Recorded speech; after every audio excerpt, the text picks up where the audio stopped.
இது வந்து ஆட்சியே கிடையாது. மக்கள் ஆட்சின்னு சொல்லிட்டு சர்வாதிகார ஆட்சி. அந்த அந்த காலத்தில் ஹிட்லர் ஆட்சின்னு சொல்லுவாங்க. அந்த மாதிரி இது குடும்ப ஆட்சி. நான் என்ன சொல்கிறேன், ஜனநாயக நாட்டில் வந்து எல்லாருக்கும் எல்லா சுதந்திரமும் இருக்குது.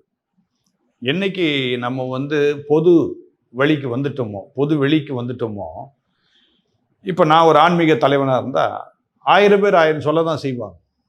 என்ன, நான் வந்து ஒவ்வொருத்தருக்கும் பதில் கொடுக்கணும் அவசியம் கிடையாது. ஒவ்வொருத்தர் மேலேயும் நான் இதுக்காக கோர்ட்டுக்கு போய் நான் கேஸ் ஃபைல் பண்ணுறதில்லன்றது ஒரு முட்டாள்தனம்.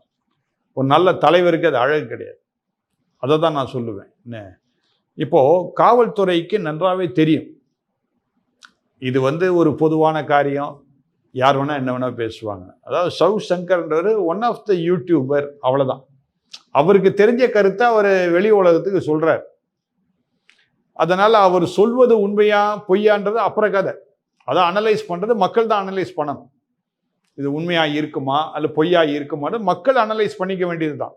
என்ன, ஆனால் என்னென்னா இப்போ இந்த கடந்த திமுக ஆட்சி என்ன ஆயிடுச்சு, அவர் பல கருத்துக்களை கொடுத்தது வந்து அவர்களுக்கு எதிராக இருந்தபடியினாலே இப்போ என்ன பண்ணிட்டாங்க, உடனே அவருடைய எபிசோடை யாரெல்லாம் போடுறாங்களோ உடனே அவங்கள கூப்பிட்டு ஒரு மிரட்டல். ஏன் நீங்கள் எஃப்ஐஆர் ஃபைல் பண்ண வேண்டியது தானே?